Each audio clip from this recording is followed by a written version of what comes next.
네, 안녕하십니까. 네, 반증이 참 좋죠? 예. 어, 그래서, 강단이 개방이 돼야 되는 겁니다. 그래야 우리가 이제 이 풍성한 은혜를, 주님 주시는 은혜를 받을 수 있는 거죠. 그래서 이제 수요일 날도 우리가 이제 강단을 이제 개방을 하는 것이죠. 그래서 이렇게 그때그때 주님 주신 이런 간증들을 이제 우리가 들을 수 있고 또 이제 일꾼들이 세워지는 과정 속에서 이제 훈련을 받을 수 있는 거죠. 그리고 주님 주신 은사가 드러나게 되어지고 활용되어지고 이렇게 되어짐으로 인해서 참으로 성령님께서 일꾼을 세우시는 이런 것들을 우리가 경험을 할 수 있게 됩니다. 예. 그러나 이 만찬 테이블은 이제 그 오픈을 하면 안 되죠. 예.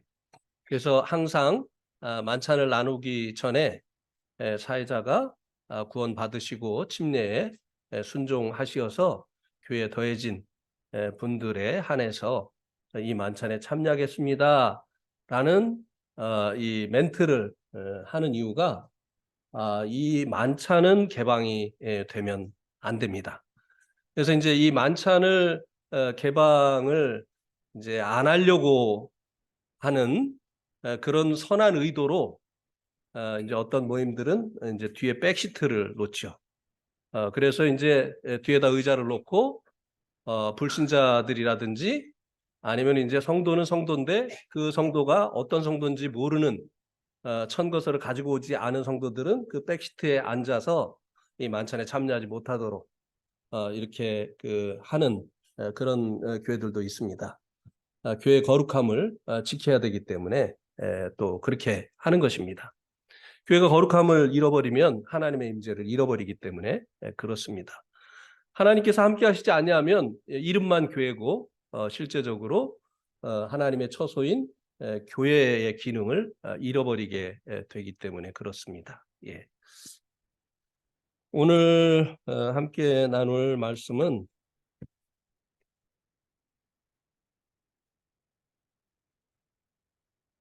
히브리서 10장 19절에서 25절까지입니다.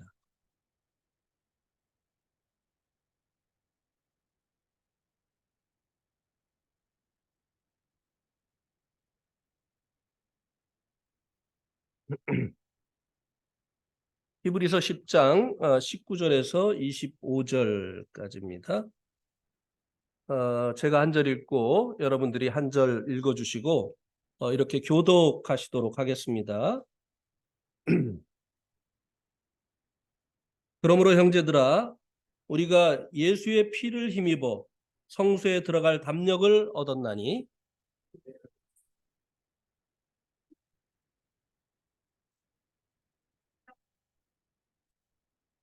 또 하나님의 집 다스리는 큰 제사장이 계심에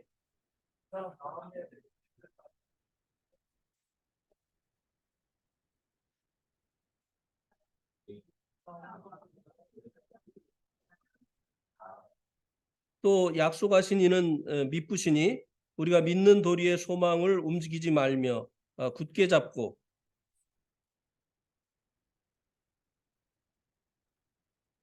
같이요. 시작. 모이기를 패하는 어떤 사람들의 습관과 같이 하지 말고 오직 권하여 그날이 가까움을 볼수록 더욱 그리하자. 예, 오늘 말씀의 제목은 모이기의 힘쓰자입니다. 어, 오늘 말씀은 우리가 교회로 모이는 것이 얼마나 귀중한 것인가에 대해서 말씀을 해주고 있습니다. 이것은 하나님께서 우리에게 주신 특권이기도 합니다. 그래서 오늘 이 말씀을 통해서 이것을 우리가 깨닫게 되어진다고 한다면 모이는 일에 힘쓰지 않을 수 없게 되어질 것입니다. 이 히브리서 10장은 히브리서 1장부터 9장까지의 말씀의 결론에 해당하는 말씀입니다. 1장부터 9장까지는 무엇보다 더 뛰어나신 그리스도. 왜 이 무엇보다 더 뛰어나신 그리스도에 대해서 1장부터 9절까지 말씀해 주었냐면요. 이 당시에 그리스도인들이 많은 핍박을 받고 있었습니다. 그래서 핍박을 면하기 위해서 다시 유대교로 돌아가려고 하는 이런 유혹을 받고 있었기 때문에 너희들이 믿고 있는 이 예수님은 천사보다 뛰어나신 분이고 구약의 그 대제사장보다 뛰어나신 분이고 그리고 율법에서 말씀해 주고 있는 그 속죄보다 더 온전한 이제 속죄를 드리신 분이다. 그리고 이제 이 구약의 옛 언약보다 더 뛰어난 새 언약의 중보가 되신 분이다. 이렇게 말씀해 주면서 너희들이 지금 믿고 있는 이 분을 믿는 것은 너희들이 더 좋은 곳에 있는 것이다. 이렇게 말씀해 주면서 그들이 이제 다시 돌아가지 않도록 이제 권면을 했었던 것입니다. 그래서 이제 이 10장에서는요, 더 좋은 제물 대신, 더 좋은 언약의 제물 대신 그리스도로 말미암아 얻은 것들이 무엇인가에 대해서 말씀을 해주고 있습니다. 1절에서 8절까지는 율법을 따라 드리는 제사는 그리스도의 몸을 제물로 드린 영원한 제사의 예표에 불과했다라고 말씀해 주고 있습니다. 이것을 이제 예를 들어서 말씀을 드린다면 우리가 이제 요즘 이곳저곳에 이제 재개발을 하고 있는데요. 이제 개발을 하면서 앞으로 이런 이제 이곳에 개발이 되고 나면 이런 이제 아파트를 질 겁니다라고 하는 모델 하우스를 지어서 사람들에게 앞으로 지어질 그 집이 어떤 집인지 알려줍니다. 그런데 이 모델 하우스는 사람이 살기 위해서 짓는 것이 아니죠. 앞으로 지어질 그 집을 사람들에게 알게 해주기 위해서 이 모델 하우스를 만든 것이죠. 율법을 따라서 드리는 이 제사가 바로 앞으로 이제 우리들의 죄를 영원히 속죄해 주실 예수 그리스도를 보여주는 하나의 예표다. 그래서 10장에서는 이것을 그림자다. 그리고 이 그림자로 이제 그 예표되어졌던 예수님의 이 속죄는 참 형상이다. 이렇게 말씀을 해주고 있는 것을 볼 수 있게 됩니다. 그래서 이제 9절에서 14절까지는 사람을 영원히 온전케 하시는 그리스도의 몸으로 말미암는 영원한 제사에 대해서 말씀해주고 있습니다. 주님의 이 속죄 제사의 결과가 사람을 영원히 온전케 해 준다고 하는 것입니다. 여기서 이제 온전케 해 준다고 하는 것은 그가 이제 더 이상 성품적으로나 그리고 또 그의 이제 믿음이 자라날 필요가 없을 정도로 완전해진 것을 말씀해 주는 것은 아닙니다. 주님으로 말미암은 그 속죄가 더 이상 죄를 위한 제사를 드릴 필요가 없도록 하는 영원한 제사였다라고 하는 것을 말씀해 주고 있습니다. 또 우리가 거룩함을 얻기 위해서 또 다른 제사를 드려야 될 필요가 없도록 단번에 우리를 거룩하게 한 제사였다라고 하는 것을 온전케 하였다라고 하는 이 말로 표현을 해준 것입니다. 제가 이제 몇 년 전에 요르단에 갔을 때 이라크 난민촌에 갔었습니다. 거기에 가서 이제 이 이라크 난민촌에서 온 분들은 조상 대대로 모술이라고 하는 IS가 이제 자신들의 그 수도로 선포했었던 그 모술이라고 하는 지역에서 피난을 온 사람들이에요. 이들은 신앙 때문에 이제 신앙을 지키기 위해서 자기들의 조상 대대로 머물던 그 처소를 버리고 이제 이 요르단에 와서 머물고 있는 사람들이었어요. 근데 이제 성경 공부를 하는데 성경 공부를 인도하는 형제님이 이제 그들의 말로, 그러니까 아람 말로 이제 대화를 하고 또 우리 들으라고 영어로 이렇게 통역을 해 줬어요. 근데 이제 주님의 이 속죄에 대해서 이야기를 하는데 이분들이 뭐라고 이제 이야기를 하느냐면, 이라크 난민들이 우리의 과거의 죄는 용서를 받았는데 앞으로의 죄는 이제 회개를 해야 된다, 이렇게 얘기를 하는 거예요.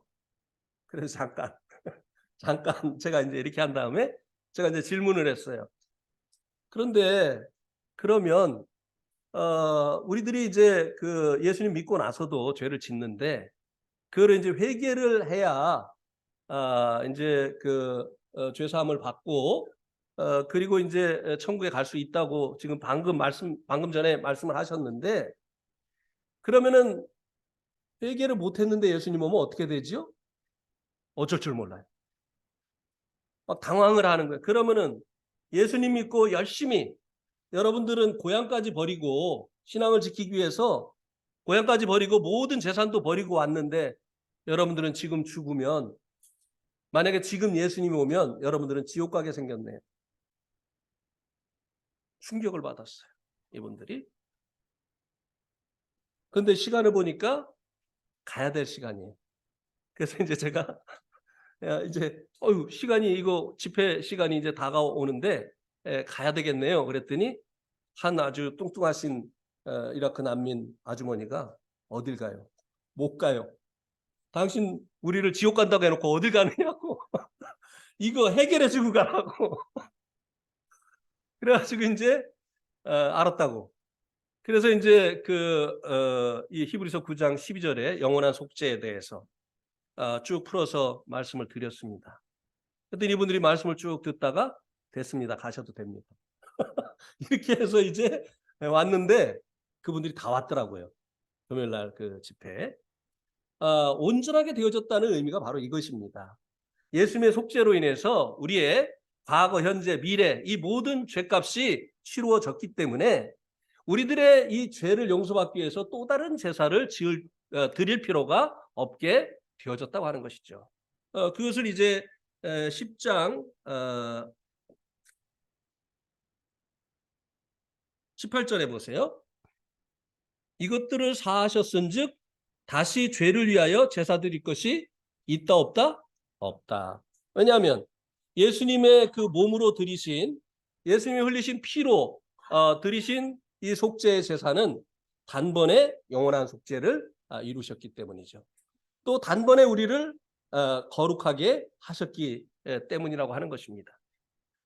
그래서 이 예수님의 이 몸을 가지고 드리신 이 제사는 이와 같은 우리를 온전케 하는, 믿는 자들을 온전케 하는 이런 결과를 가지고 왔다고 하는 것을 9 절에서 14 절에서 말씀을 해 주고 있습니다. 그리고 15 절에서 18 절은 여기서도 인제 영원한 속죄의 결과에 대해서 말씀을 해 주고 있는데요. 어 이제 이 주님께서 영원한 속죄를 이루시고 또 믿음으로 말미암아 이 죄 사함 받고 구원받은 이들 안에는 이제 하나님께서 주신 그 언약이 마음 밖에 있는 돌비에 새긴 것이 아니라 마음에 새긴 법이다라고 말씀해 주고 있습니다. 그래서 구원받고 나면 이제 안으로부터 하나님의 뜻을 행하고 싶은 이런 이제 소원이 일어나죠. 그리고 안에서 이제 우리가 행한 일들에 대해서 이것이 정말 하나님께 합당한 것이었다, 아니었다라고 하는 것을 판단해 주지요.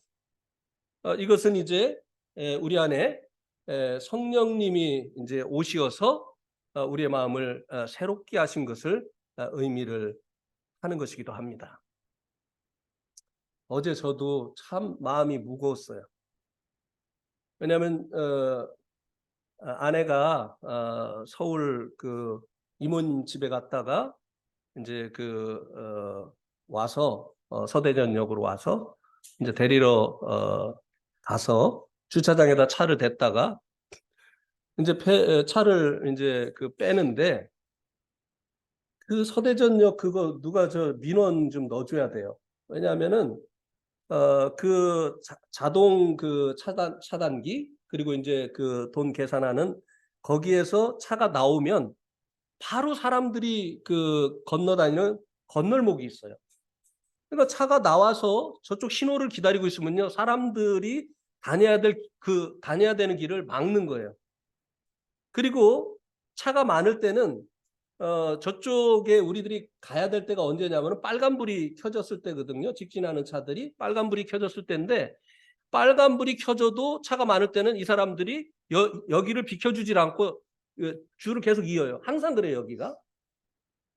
근데 제 앞에 있던 차가 여기를 아마 처음 온 것 같아요.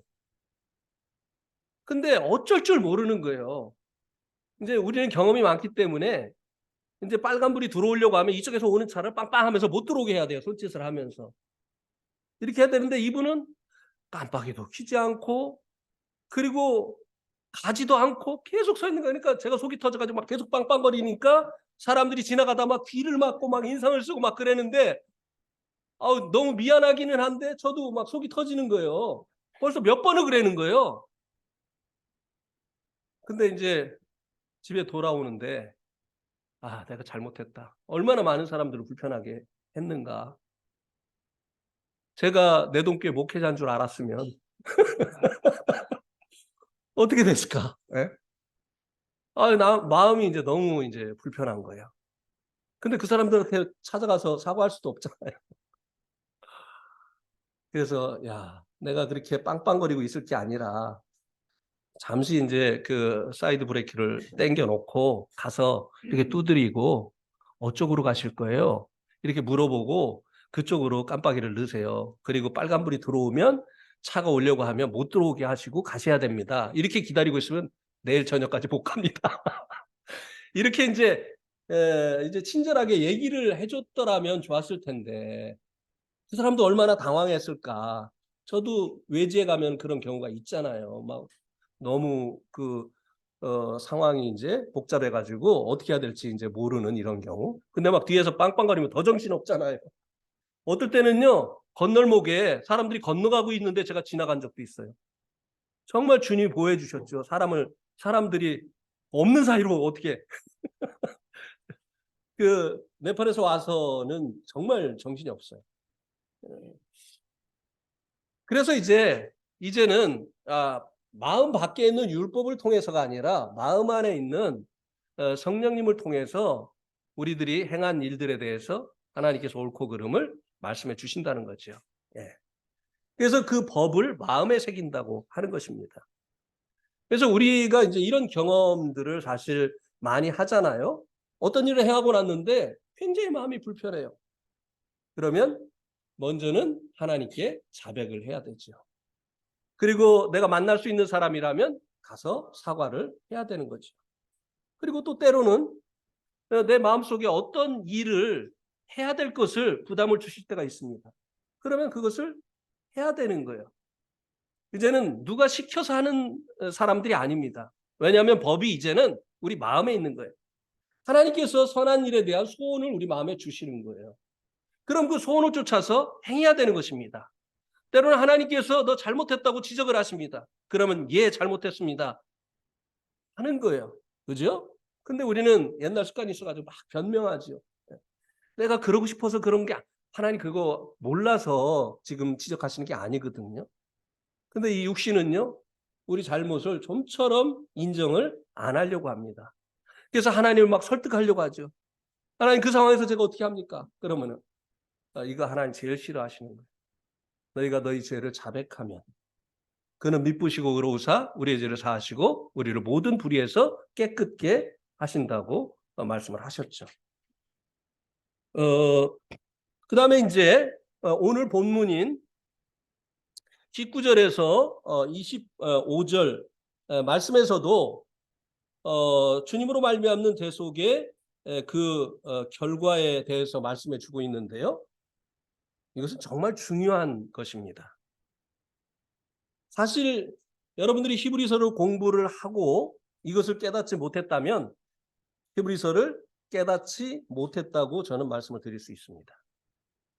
그리고 성경 전체를 못 깨달았다고 해도 과언이 아닙니다. 여기 히브리서 10장 19절에서 25절의 말씀에 키가 되어지는 말씀은 뭐냐? 22절에 나와 있습니다. 22절에 보면 마지막 부분에 하나님께 나아가자 이렇게 말씀해 주고 있습니다. 그 다음에 이제 25절에서는 모이기를 힘쓰자. 가까운 볼수록 더욱 그리하자. 모이기를 힘쓰자고 말씀해 주고 있습니다. 이것은 사실 둘 다 똑같은 의미를 가지고 있는 것입니다. 둘 다 이 둘이 다른 것을 얘기하고 있는 것이 아니에요. 하나님께 나아가는 실제적인 이 방법이 무엇인가 하면 하나님께서 임재하고 계시는 이 교회로 나아가는 것, 교회로 모이는 것, 이것이라고 말씀해 주고 있는 것입니다. 이게 왜 중요하냐? 이것을 깨달아야 히브리서를 정말 깨달은 것이고 그리고 이것을 깨달아야 성경 전체를 깨달은 것이라고 말씀을 드릴 정도로 이것이 굉장히 중요한데요. 하나님께서는요. 태초부터 세상을 창조하기 전서부터 영생을 계획하셨습니다. 그죠? 디도서 1장에 보면 그게 이제 나오는데요. 한번 보실까요? 디도서 1장에 보면 디도서 1장 2절에 보면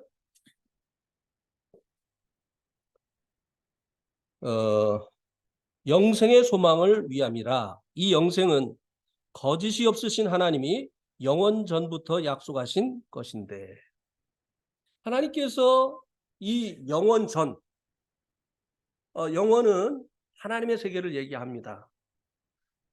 이 물질 세계가 창조되기 전부터 하나님의 세계는 있었어요. 그러니까 이 창조 전을 영원 전이라고 합니다.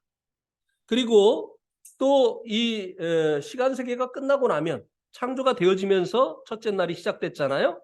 시간이 시작된 겁니다.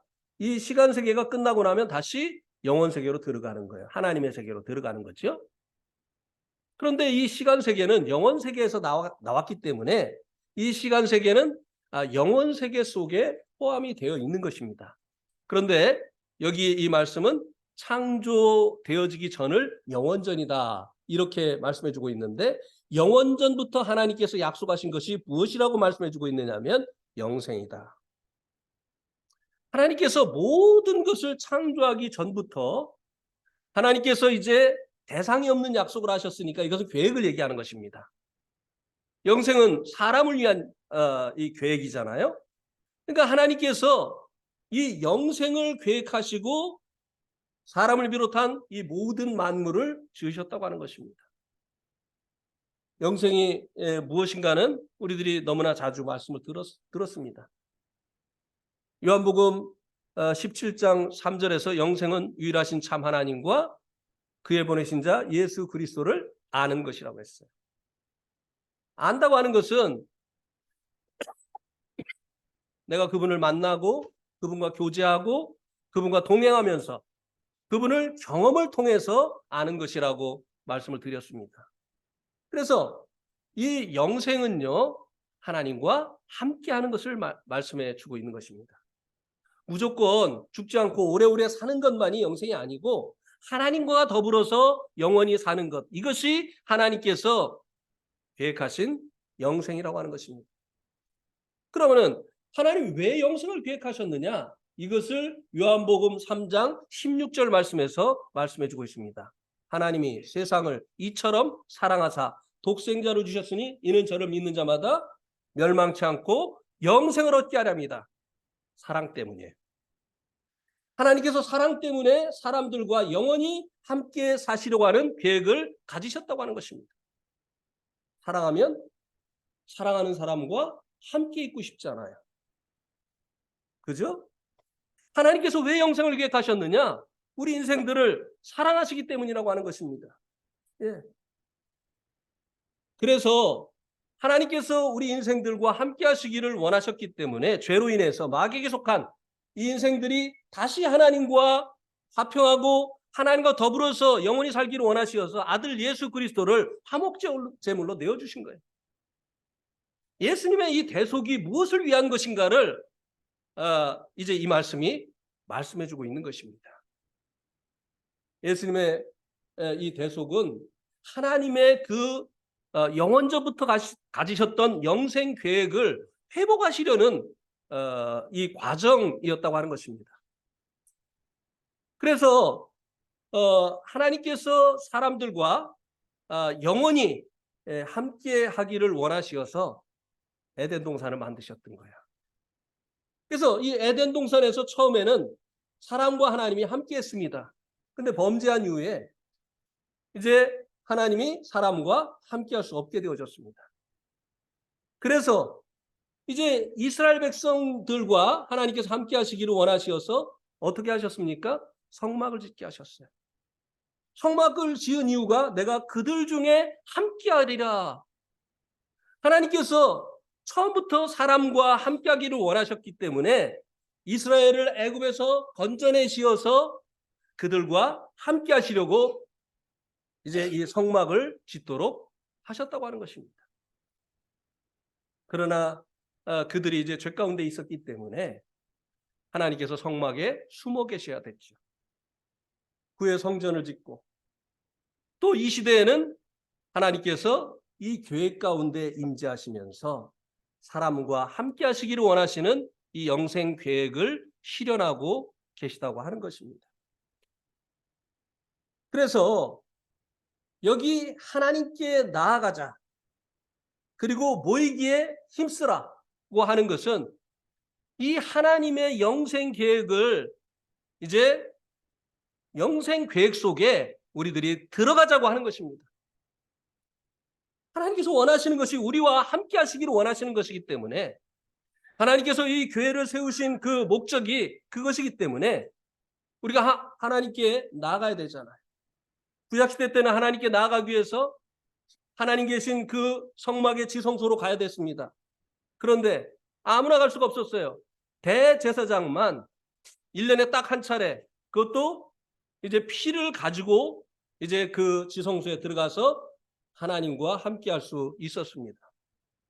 그런데 이제는 성소와 지성소 사이에 있던 그 휘장을 주님의 몸으로 이제 찢어서 없애시고 주님의 그 피를 의지해서 언제든지 우리들이 하나님 앞에 나아갈 수 있도록 해주셨다고 하는 것입니다.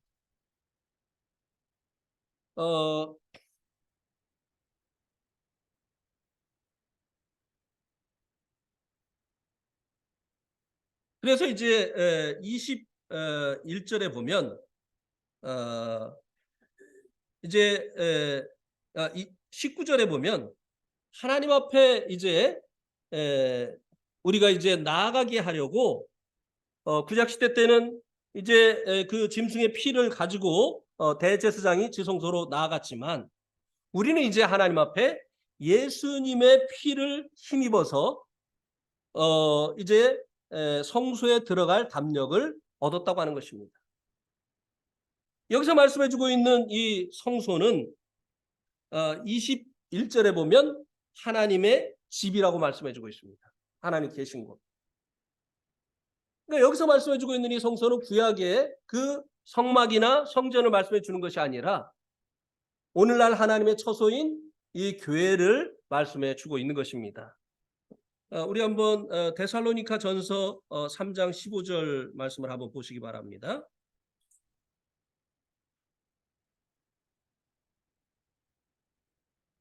디모데전서. 제가 디모데전서라고 했습니까? 디모데전서. 이게 제 생각하고 달리 자꾸 이게 움직여요. 이게 어떻게 해야 되죠, 이거? 징계를 해야 될 것 같아요. 에, 디모데전서 3장 15절에 보면 만일 내가 지체하면 너로 하여금 하나님의 집에서 어떻게 행하여야 할지를 알게 합니다. 이 집은 살아계신 하나님의 뭐요? 교회요. 진리의 기둥과 터니라. 오늘날 하나님의 이 처소, 하나님의 집은 교회라고 하는 것입니다. 그래서 어, 이제 이 하나님 앞에 우리가 나아가자고 말씀해 주고 있는데 하나님 앞에 나아가는 이 방법은 바로 하나님의 처소인, 하나님의 집인 이 교회로 모이는 것이다 라고 하는 것입니다.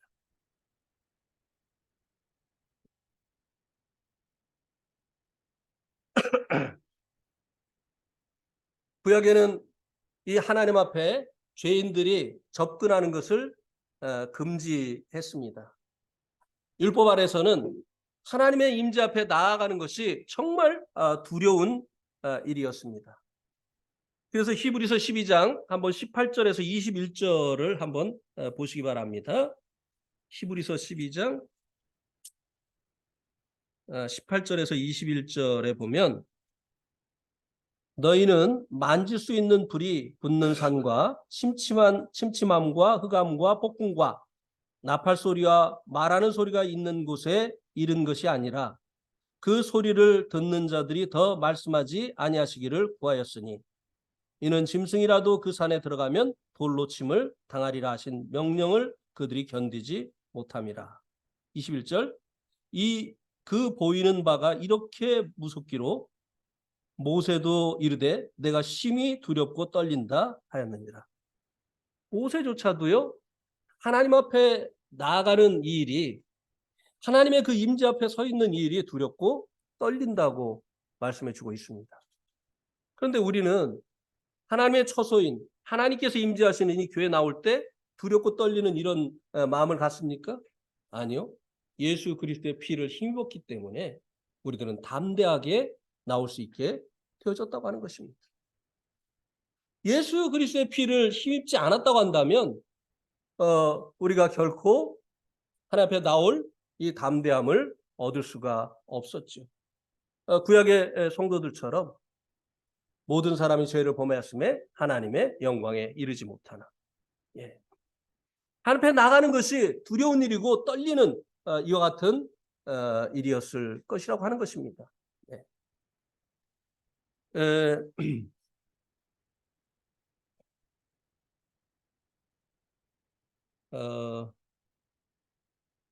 그래서 우리가 이제 이 시대에 하나님 앞에 나아가기 위해서는 이제 이 교회로 모여야 된다고 하는 것입니다. 하나님께서 계획하신 이 영생 계획이 하나님 우리와 함께 하시기를 원하시는 이 영생 계획이 우리가 교회로 모일 때 이루어지는 것이라고 하는 것입니다. 네. 우리를 향하신 이 하나님의 이 영생 계획이 우리들이 그 이루어지도록 하기 위해서 이 교회로 모이는 일을 힘써야 된다고 하는 것입니다.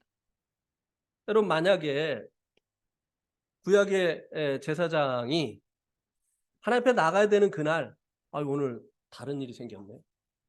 몸이 좀 찌뿌둥하네요. 이렇게 하고 안 나갈 수 있을까요? 말도 안 되는 일이죠. 이것보다 더 중요한 일은 없어요.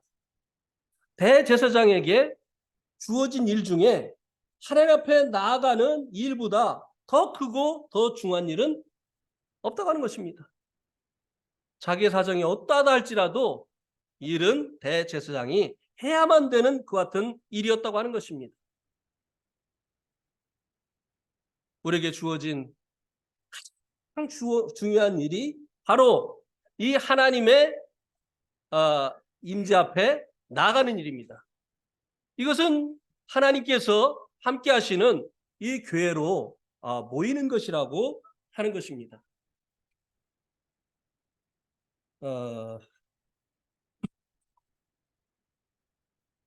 그런데 여기 이제 여기 이 말씀에 보면 10장 25절에 보면 이런 말씀이 있습니다. 모이기를 패하는 어떤 사람들의 습관과 같이 하지 말고. 예. 이 모이기를 패하는 이거는 계속하면 습관이 됩니다. 그죠? 그죠? 예. 나는 지금까지 뭐 그 교회에서 있는 그 모임에 이제 습관이 되도록 빠져본 일이 없기 때문에 그게 어떻게 그렇게 될 수 있는지 알 수가 없고 이해할 수도 없습니다. 그래서 지금도요. 아니 이 교회에서 집회가 있는 날 안 오는 성도들은 도대체 뭐를 하고 있을까? 이게 궁금하고요.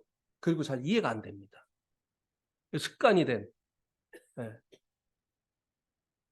그런데 이거는요. 이 뭐냐면은 누룩처럼요. 막 번져요 또. 예. 굉장한 이 그 모이기를 패하는 이 습관은요. 굉장한 그 영향력을 가지고 있습니다. 한 사람이 이제 모이지 않는 것이 교회 안 나오는 것이 습관이 되면요. 그 옆에 있는 사람이 그 영향을 받아요. 그리고 또 그 옆에 있는 사람과 함께 더 많은 사람들에게 그와 같은 영향을 줍니다. 그래서 교회는 뭐예요? 그리스도인들의 모임이죠. 그래서 교회를 영어로 처치라고 할 뿐만 아니라 또 뭐라고 합니까? 어셈블리라고 하죠. 어셈블리가 뭐예요? 모임이에요. 모임. 그래서 우리 그 모임을 교회라고도 하고 또 뭐라고 합니까? 모임이라고 하죠. 대전내동 모임이라고도 하고 대전내동 교회라고도 합니다. 모이지 않으면요 교회가 아니에요. 주님께서 마태복음 18장 20절에 뭐라고 말씀하셨습니까? 두세 사람이 내 이름으로 모인 곳에 나도 그들 중에 함께 하시겠다고 했어요. 어느 지역에 성도들이 있다고 해서 그게 교회가 아닙니다. 성도들이 주님의 이름으로 모여야 되는 거예요. 그런데 여기 보니까 벌써 이 1세기 때 성도들이 모이지 않는 것이 습관이 된 자들이 있다고 했어요. 왜 이런 일이 일어났을까요? 하나님께서 태초부터 가지신 이 영생계획을 실현하는 것이 바로 이 교회인데, 그래서 이 교회 가운데서 우리가 하나님과 함께하는 이 영생을 누려야 될 터인데 왜 이 모이지 않는 것이 습관이 되는 일이 교회가 생긴 지도 얼마 되지 않았던 이 1세기부터 일어났느냐고 하는 것입니다. 32절과 34절에 보면 그 해답이 나오고 있습니다. 32절과 34절에 보면 히브리서 10장 전날에 너희가 빛을 받은 후에 고난의 큰 싸움을 견디어낸 것을 생각하라. 혹 비방과 환난으로서 사람들에게 구경거리가 되고 혹은 이런 형편에 있는 자들과 사귀는 자들이 되었으니 너희가 갇힌 자를 동정하고 너희 소유를 빼앗기는 것도 기쁘게 당한 것은 더 낫고 영구한 소유가 있는 줄 알미라. 예. 여기 이 말씀이 왜 모이기를 패하는 성도들이 습관을 갖게 되어졌을까 하는 것에 대한 해답을 주고 있습니다. 주님의 이름으로 모이는 이 성도들에게 많은 고난이 있었던 것입니다. 조상 대대로 내려오는 우리의 종교가 있는데 외국 종교를 따르는 민족의 배반자, 비방이 있었던 것입니다.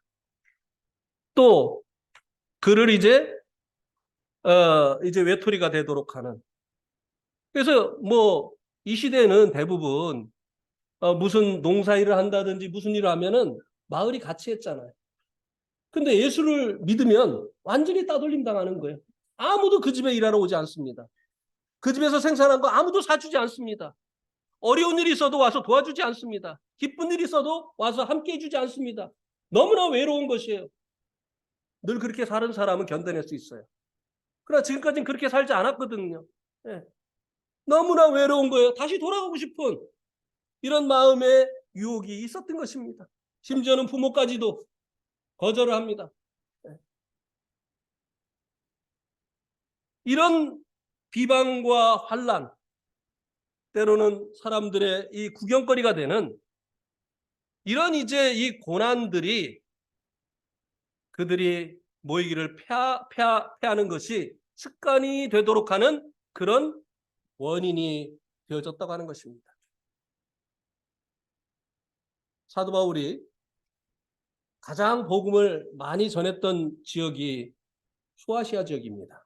그죠? 갈라디아, 에베소, 골로새, 뭐 드로아, 뭐 이런 지역이 다 지금의 터키인 그 소아시아 지역이었습니다.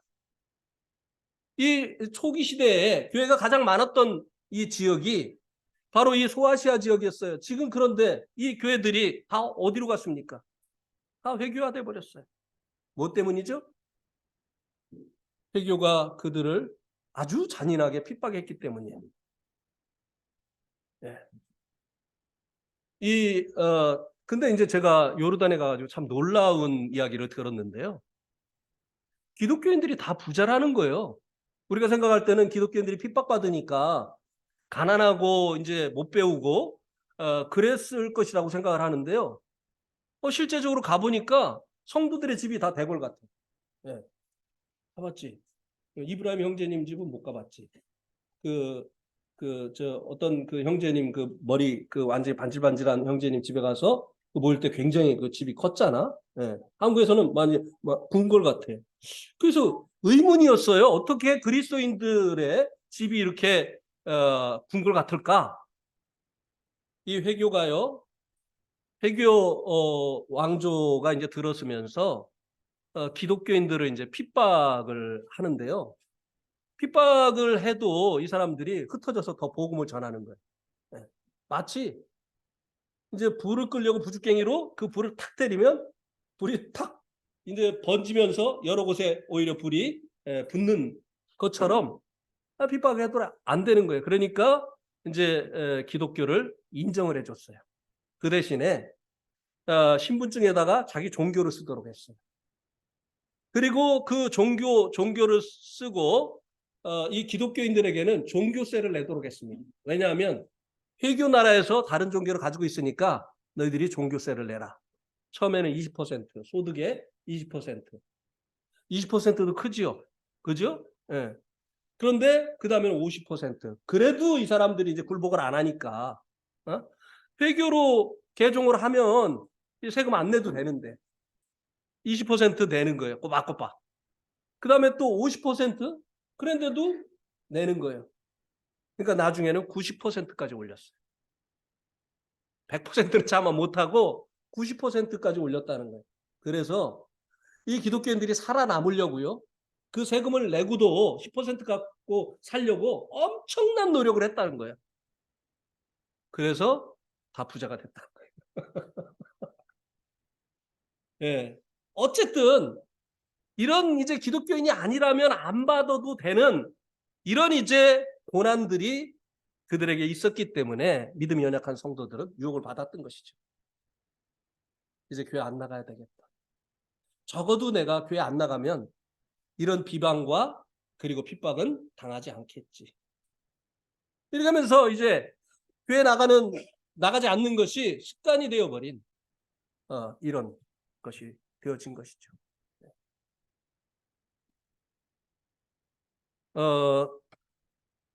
그래서 사도 바울이 이제 이 복음을 전해서 교회가 가장 많았던 이런 지역에 이 교회들이 지금은 다 이제 사라지고 요르단에 그 기독교 인구가 뭐 10%, 5% 미만이라고 이제 그렇게 해요.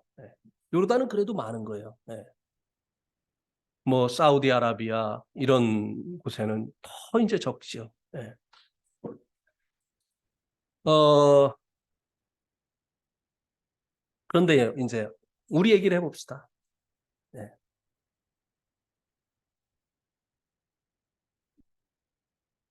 우리는 이 모여야 우리가 하나님께 이제 나아가는 것인데 우리 이 모임에 성도들의 출석률이 어떻습니까? 오늘도 빈자리가 많아요. 우리 성도들 다 오면요 자리가 부족합니다. 근데 항상 이렇게 빈자리가 많아요. 왜이죠? 왜 이렇게 그 모일 때마다 이렇게 빈자리가 생겨나죠? 왜입니까? 예, 바빠서요. 오늘날은요, 핍박은 없어요. 근데 바빠서 못 모이는 경우가 많습니다. 우리가 하나님 앞에 나아가기 위해서 치루어야 되는 이 대가를 치러야 되는 거예요. 아무리 바빠도요, 삶의 우선순위를 이 모이는 것에 두면, 하나님 앞에 나아가는 것에 두면 그 바쁜 것이 하나님 앞에 나아가는 것을 빼앗지 못하게 됩니다. 문제는 바쁜 것이 문제가 아니에요. 우리의 삶의 우선순위가 주님으로 정해지지 아니한 것 때문이라고 하는 것입니다. 네. 그래서 마태복음 6장 33절에서 뭐라고 말씀해 주고 있습니까? 너희는 먼저 그 나라와 그 일을 구하라. 그리하면 이 모든 것을 너에게 더하시리라. 네. 우리가 먼저 우리가 이제 구해야 될 것이 무엇이냐? 그 나라와 그 의라고 하는 것입니다.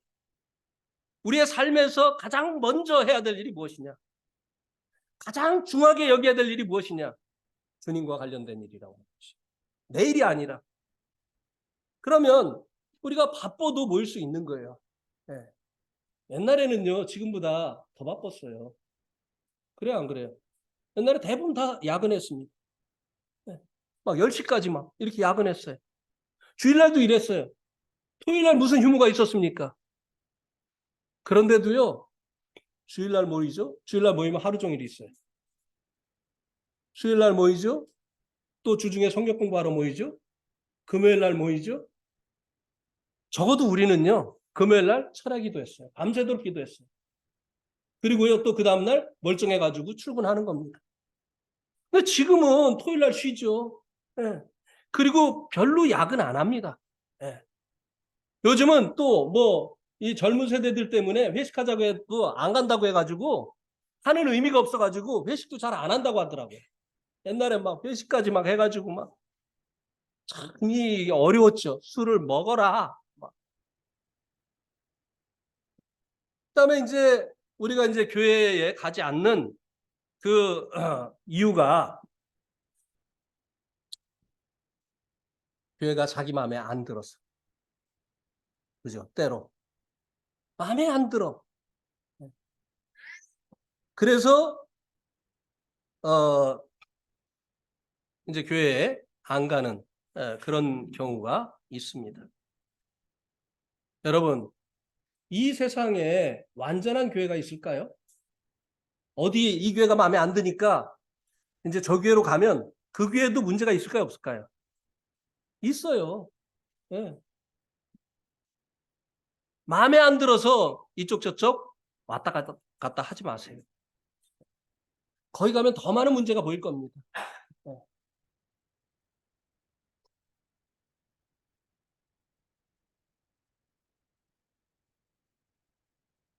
많은 이들이요, 성경의 교회를 추구하지 않습니다. 자기 마음에 맞는 교회를 추구합니다. 그러니까 이 목회자들도요 유혹을 받는 거예요. 성경을 가르치고 성경대로 교회가 이루도록 하는 이 일에 힘쓰지 않고요, 사람들의 맞는, 그러니까 하나님께 예배드리는 것이 사람을 위한 공연 시간으로 바뀌었잖아요. 사람들이 그걸 좋아해요. 네. 사람들이 나와서 퍼포먼스 하는 거예요. 찬양한다고 하면서. 그게 어디 찬양입니까? 자기 노래 잘하는 거 보여주고 있는 거죠. 네. 사람들을 위한 시간으로 이 예배가 바뀌어지는 거예요. 네. 그래서 제가 형제들에게 찬양 집회할 때 퍼포먼스 하지 마라. 네. 찬양은 찬양하는 시간이다. 앞에 나와 있는 사람들은 성도들이 찬양하는 거 도와주는 사람이지 공연하는 거 아니다. 이 교제를 해주고 또 해주고 해주고 또 해줍니다. 네. 그래서 이제 어떤 이제 그 그룹들이 함께 찬양하는 그 비디오 클립도 이제 보여주죠. 우리도 이렇게 찬양하자. 인도하는 사람이 혼자 하지 않지 않느냐. 사람들이 같이 찬양하고 찬양하다 눈물을 흘리고 하나님께 어떨 때는 손을 들고 하나님을 높이고 막 이렇게 하지 않느냐. 이게 찬양이지. 앞에 나와서 그냥 여기 있는 사람만 하고 그냥 뭐 이렇게 말이 많아. 쭈얼쭈얼. 할렐루야 뭐 어쩌고 저쩌고 어쩌고 저쩌고. 그럼 여기서는 그냥 무슨 말씀 듣는 시간인지 아멘 또 막 이렇게 하고 말이죠. 이건 준비 안 한 건데. 예. 이 교회는요. 쇼핑하듯이 자기 마음에 드는 교회를 찾아다니는 것이 아닙니다. 예. 우리가 주님이 이 부르신 그 교회에서 주님의 임재 앞에 나가서 주님을 예배하고 그리고 성도들과 함께 서로의 믿음이 자라가도록 이제 교제하는 이런 곳이 바로 교회라고 하는 것입니다. 이제 모여서 이 교회가 모여서 해야 될 일이 여기 말씀에 보니까 사랑과 선행을 격려하라고 했습니다. 사랑과 선행을 격려하라. 이거 말로 하라고 하는 것이 아닙니다. 특별히 이 사랑과 선행을 격려하라고 하는 것을 말씀하시고 모이기를 패하는 자들의 습관과 같이 하지 말고 오직 그날이 가까움을 볼수록 더욱 그리하라. 모이기에 힘쓰라고 했어요. 우리가 이제 성도들을 이제 격려하는 가장 좋은 방법이 뭐냐면요. 내가 모이기에 힘쓰는 거예요. 네.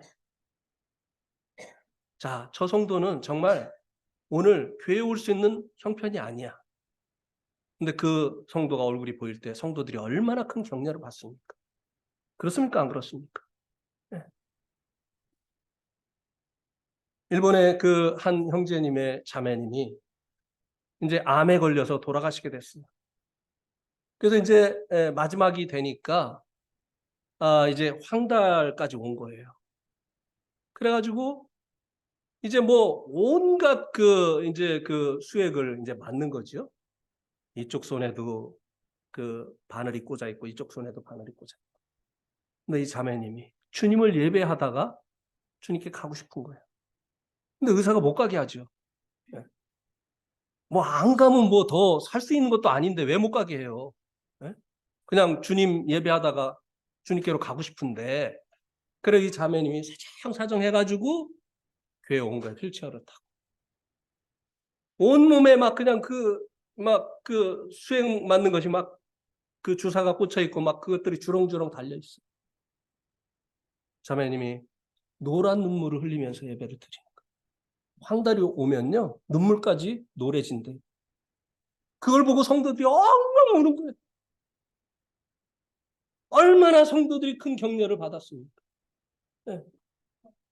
아무리 좋은 메시지보다 이런 상황 속에서 이제 주님 앞에 이 주님을 예배하는 것을 귀히 여기고 주님 앞에 나오는 이런 성도들의 이런 일들이 성도들을 격려하는 것입니다.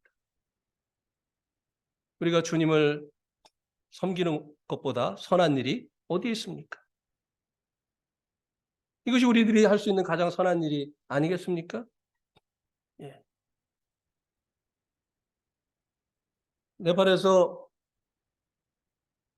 이제 가끔 밀란이 일어나면 이제 군인들이 이것을 제압하려고요. 통행 금지를 선포합니다. 처음에는 계엄령을 선포해요. 그 다음에는 계엄령을 선포해도 이 데모대들이 계속 나오니까 통금을 선포합니다. 밖에 나오지 못하도록 해요. 그러면 우리 교회를 어떻게 해야 되죠? 밖에 못 나오게 하니까. 계엄령이 선포됐고 그리고 이제 밖에 나오지 못하게 하니까 교회도 폐해야 됩니까? 아니요. 이제 뒷길로 돌아서 이제 교회 옵니다. 우리 이제 걸어가면 이제 그 한 40분 걸리는 거리에 우리들이 살고 있었는데요. 돌아서 가니까 1시간 넘게 이제 걸렸어요.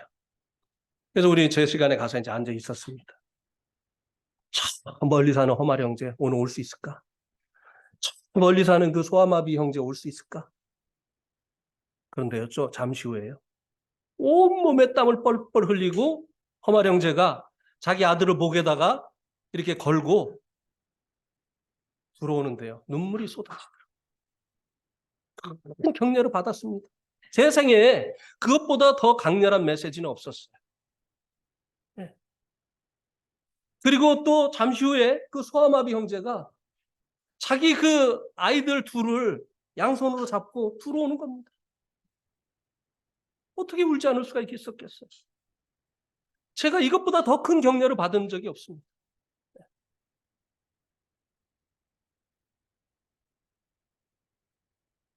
그러니만큼요. 당연히 이제 성도들이 모여야 될 때 성도들의 얼굴이 안 보이는 것처럼 낙심되는 일이 없어요. 그렇지 않습니까, 여러분?